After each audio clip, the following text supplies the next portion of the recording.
We're going to let A equal the number of kilograms of salt that are present in the tank at a particular time t measured in minutes. We will then be able to construct an expression for the rate of increase in A. Recall that a rate is a derivative. So if we're looking to express the rate of increase in A in symbolic notation, then we would have to express it as a derivative. Well, that's relatively easy because the rate of increase in A would be dA dt. So that's how many kilograms per minute the amount of salt is increasing at a particular time. So this is the rate of increase in A. The next rate that we need to express is the rate of input. And as we will see, that's going to be developed using this equation right here, or this expression, I should say. Now, notice, if you take that information and multiply them together, so if you take 5 liters per minute and then multiply that by the 0.2 kilograms per liter, what happens dimensionally here is that the liters will cancel out, and when you multiply those together, you're going to get 1. And then notice the unit is going to be kilograms per minute. So 1 kilogram per minute is going to represent how much salt is entering the tank per minute.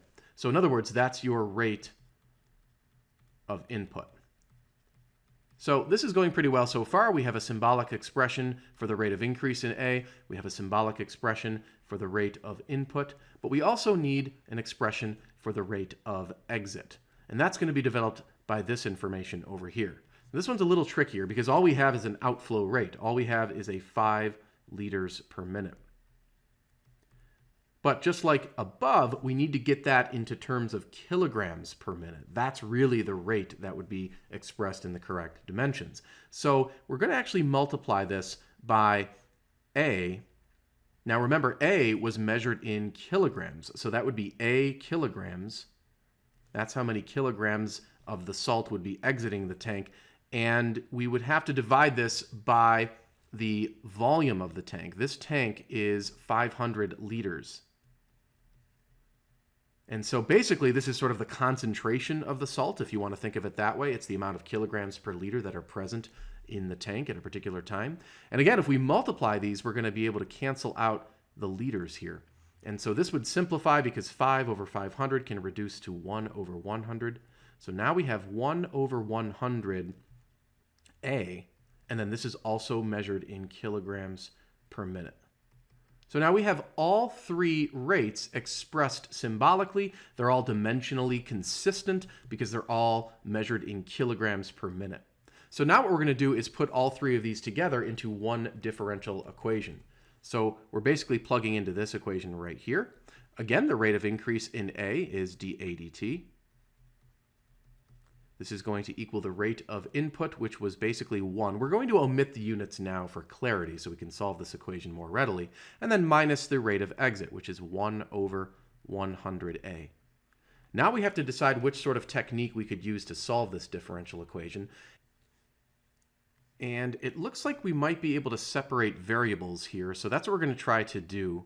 Maybe what we'll do on the right side is find a common denominator. So we can take 1 and rewrite that as 100 over 100 minus, now here you just have 1 times A, so that's just going to be A over 100.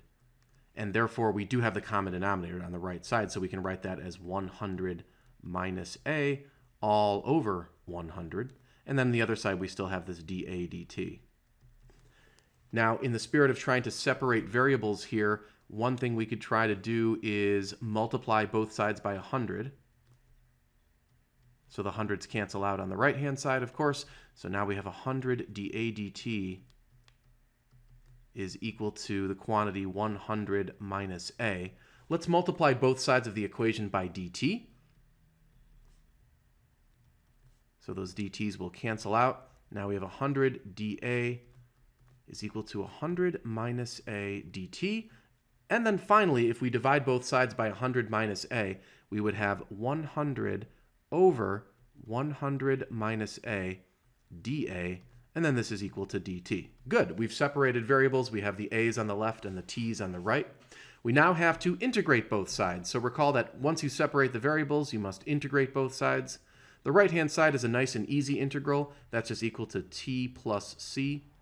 This integral would actually require a u substitution, and so we'll go through that really quickly. Some of us might know how to integrate that without a u substitution, but we'll show the work real quickly here. So we're going to let u equal 100 minus a, and then we would have du dA is equal to -1.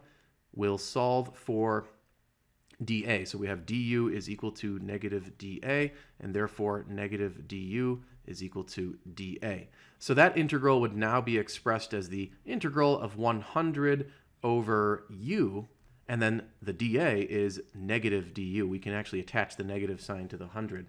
So hopefully you can see this equals -100 times the integral of 1 over u du, and that actually works out to be -100 times the natural log of u, and we know u is 100 minus a. So we have -100 ln of 100 minus a. So that would be the integral of the left-hand side. Let's put it all together now. So you have -100 ln of 100 minus a is equal to t plus the constant c. We would next want to solve for the constant c here, and to do that we go back up and notice that initially there were 5 kilograms of salt in the tank. And so what we can say on the side perhaps here, that at time 0 the value of a was 5. Remember, a is the number of kilograms of salt in the tank at a particular time. So we're going to go ahead and plug that information in. We'll have -100 ln of 100 minus 5 is equal to, now remember t is 0, so this is actually just going to come out to c. So actually c is -100 ln of 95. That's going to be the value of the constant c. Once we have that value for c, we can plug it into our resulting equation. And then our long-term goal here is to be able to solve for capital A. So here we have t plus c. Remember, c is this value, so it just becomes -100 ln of 95. Okay, we're going to solve this for a. We can divide both sides of the equation by -100. So we'll have ln of 100 minus a equals t minus 100 ln of 95 divided by -100. We may wish to split the numerator on the right side, so you'll have t over -100. This will become plus ln of 95 because the -100 divided by the -100 will just cancel and become a plus. And now, in the spirit still of solving for a, we're going to have to raise e to both sides of the equation, kind of like this. So the e and the ln cancel. This gives us 100 minus a on the left side. Over here, you're going to have e to the -t over 100, and that's plus the ln of 95. We can actually rewrite that a little bit more strategically. Remember that e to the, let's say, x plus y can be rewritten as e to the x times e to the y. So we're basically going to split it up into a product. You're going to have e to the -t over 100 times e to the ln of 95. The ln and e cancel there, leaving you with just 95. So this is actually just 95 e to the -t over 100. So that's kind of a nice little maneuver. We're going to keep solving for a. We can subtract 100 from both sides. So now you'll have -a equals -100 plus 95 e to the -t over 100, and then divide each term by -1, and you have a is equal to 100 minus 95 e to the -t over 100. And now we are getting prepared to answer the question here because we just have to double check our time, and they wanted us to calculate concentration at a time of 10 minutes, so we're going to basically be calculating a of 10. So you go back down to your equation here, and you're going to have a of 10, and then you're just going to be plugging in 10 for your time t. So you'll have -10 over 100 up there. And when we punch this into our calculators, we're going to see that a of 10 is approximately 14.04. That would be the number of kilograms in salt, but the question wanted the number of kilograms per liter. So recall that the volume was 500 liters. So if you're basically trying to get the concentration of a, then you would have to take the 14.04 kilograms and then divide that by the 500 liters. And when you do that, you're going to get about 0.028, and the units here will be kilograms per liter. That finally is the correct answer to part A of the question. Now in part B, a leak develops in the tank. So we have some water now flowing out right here in addition to the water that's flowing out here. So this is a little more challenging because now the volume is not a constant 500 liters as it was in part A. The volume is actually changing with respect to time.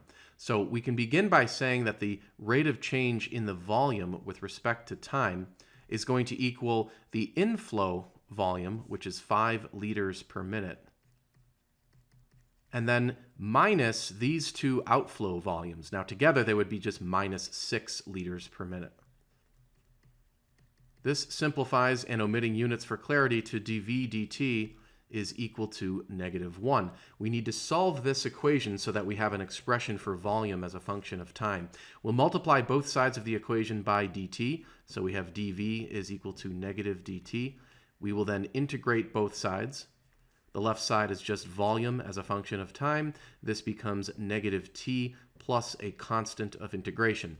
Now we know the volume at a time of 10 minutes is equal to 500 liters.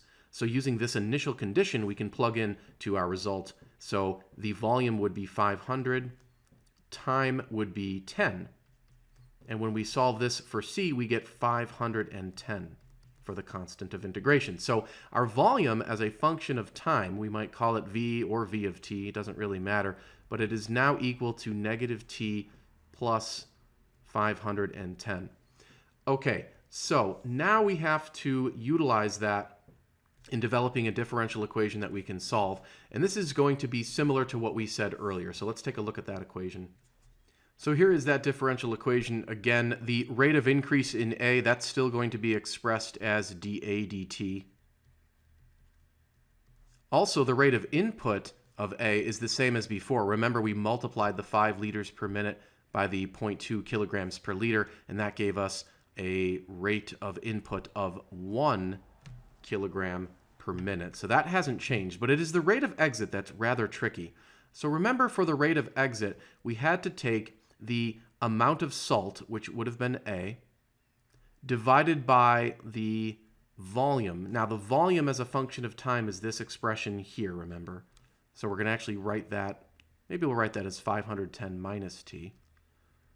Now let's think about the units here, because again, this gets a little dicey. Remember, A is measured in kilograms, and the volume is measured in liters, but we need a unit of kilograms per minute. That would be a dimensionally consistent unit. So that's where we actually need to multiply by the volume output here. So remember, it's outputting at 6 liters per minute. So we'd have to multiply this by 6, and then that would be liters per minute. And then these liters will cancel, and that indeed gives us kilograms per minute. So then we would be dimensionally consistent here.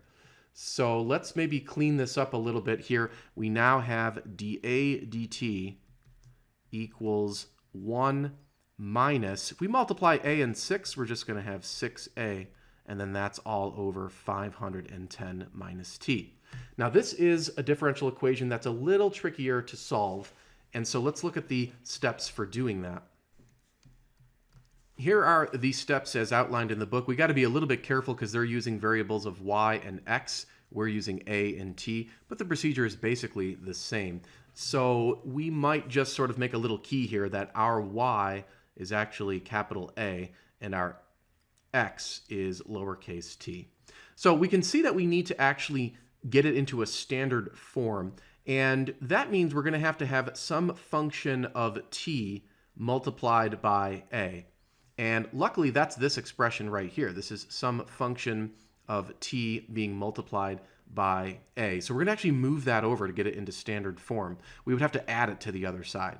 So we would have dA dt plus, and then we're going to have, let's write it as 6 over 510 minus t, and then multiplied by a. and then this will equal just 1 on the other side. So again, a little tricky because the symbols are different in the book's version versus our word problem version, but this little function of t is this right here, and then this a is, well, a right here.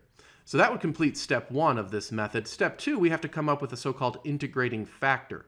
And we can see that the integrating factor, which is symbolized by mu of x, or in our case, mu of t, is the exponential function raised to the integral of our p of x. So this guy right here is our p of x. It's actually p of t in our case. So to get the integrating factor, we're going to say mu equals the exponential base raised to the integral of 6 over 510 minus t. And then this will be with respect to t.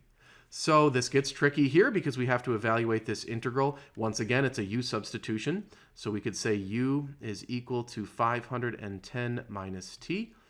du dt is equal to -1. We'll solve for dt, so du equals negative dt, and then negative du is equal to dt. So then we would have the integral of 6 over u, and then dt would be replaced with negative du. We'll hook the negative sign onto 6, factor the negative 6 out, you get negative 6 integral of 1 over u du, and this is equal to negative 6 ln of u. So that's negative 6 ln of our u, which was 510 minus t. So holy smokes, our integrating factor mu becomes e to the integral, well no, we just integrated. We have e to the negative 6 ln of 510 minus t.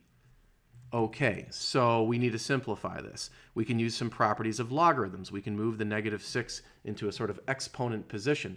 So now we have our integrating factor equals e to the ln of 510 minus t raised to the negative 6. Then we can cancel out the exponential and the ln. So now we have our integrating factor is equal to 510 minus t raised to the negative 6. There's the integrating factor. We can move to step C here. Multiply the equation in standard form by the integrating factor. So we're going to take our equation, which we had rewritten in standard form, and we're going to multiply it by this integrating factor. This is an enjoyable problem, I'm sure you've realized. There we go. So we're going to multiply the left side by this integrating factor right here. We'll just copy paste it. And then we're going to multiply the right side by the same integrating factor as well.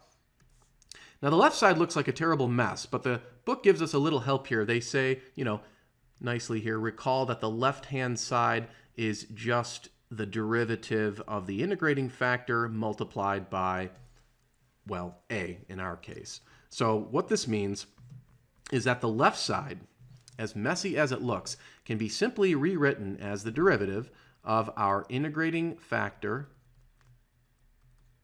multiplied by a, and then this is with respect to time. And then over here we just have 510 minus t to the negative 6. Very good. Now what we do is integrate both sides with respect to t, basically. So you just integrate both sides. Technically, you can move that dt to the other side. But if you integrate both sides, then the integral of the derivative cancel out. So that integral and that sort of derivative cancel out, and that leaves you with 510 minus t raised to the negative 6 times a on the left side. The right side, good Lord, we have to do another u substitution. So u equals 510 minus t. du is equal to negative dt. So negative du is equal to dt. That would be the integral of u to the negative 6 times negative du. We'll hook the negative on right there. That becomes negative u to the negative 5 over negative 5, because that's going to be a negative 5. That will cancel the negative upstairs. So it's u to the negative 5 over 5. Recalling that our u was 510 minus t, we'll have 510 minus t to the negative 5 all over 5. So the left side of our differential equation was the 510 minus t raised to the power of negative 6 times a, and that's now going to equal the right-hand side, which we just developed with that expression, plus the constant of integration. Okay, very good. We got to solve this for A. The best way to solve this for A is to multiply each term by 510 minus t to the positive 6. We will see why that works very nicely right now. So that term gets multiplied by it, and that term gets multiplied by it as well. When you multiply, you add the powers, so that becomes 510 minus t to the power of 0, which is just 1, so it's just 1a. Over here, you're going to add these powers together, and you're going to get just a power of 1, so that's 510 minus t to the power of 1 all over 5, and then plus c times 510 minus t to the power of 6. We got to find c next. That's going to require an initial condition. We know that at 10 minutes, a of 10, we were going to have a certain amount of salt in the tank. So that's this right here. We're going to need that, believe it or not. So we'll come all the way down here. This is sort of an initial condition. A of 10 is equal to this. So what does that mean? Well, it means we're going to plug 10 in for the time, and then we're going to plug that in for A. So let's take a look at that. There we have it. We're going to solve this for C. You might recognize this term as 100 when you simplify it. So if you subtract 100 from both sides, those cancel. You now have negative 95 e to the negative 0.1 is equal to c times, this is going to be 500 to the power of 6. Divide both sides by 500 to the power of 6, and you now have your value for the constant c, which we can now go back and plug into our differential equation right here. And mercifully, there is the new expression for A as a function of time. We got to answer the darn question now. The question was, after 10 minutes a leak develops, what will be the concentration of salt in the tank 20 minutes after the leak develops? So the leak started at 10 minutes, then 20 minutes later would give us a total time of 30 minutes. So what you're going to do is now plug in 30 for T, A of 30. And when you do that, you would see the amount of kilograms of salt in the tank is about 28.7 kilograms. That's good. But we also need the volume of the tank after 30 minutes. So we got to go back up and find the volume equation that we developed probably about an hour ago. So this guy right here. So we'll use that expression. This one's easy, isn't it? Because you're just going to do negative 30 plus 510. Negative 30 plus 510 is 480 liters. And now we've got it, because the final concentration of A that we need is the 28.7 kilograms divided by the volume of 480 liters. And when you do that, you get an answer of about 0.0598. And this will be kilograms per liter, the correct answer to part B. Thanks for taking the time to watch the video. If you're interested in making a small donation to my cause, I would greatly appreciate it. But if not, no problem. I appreciate you watching regardless.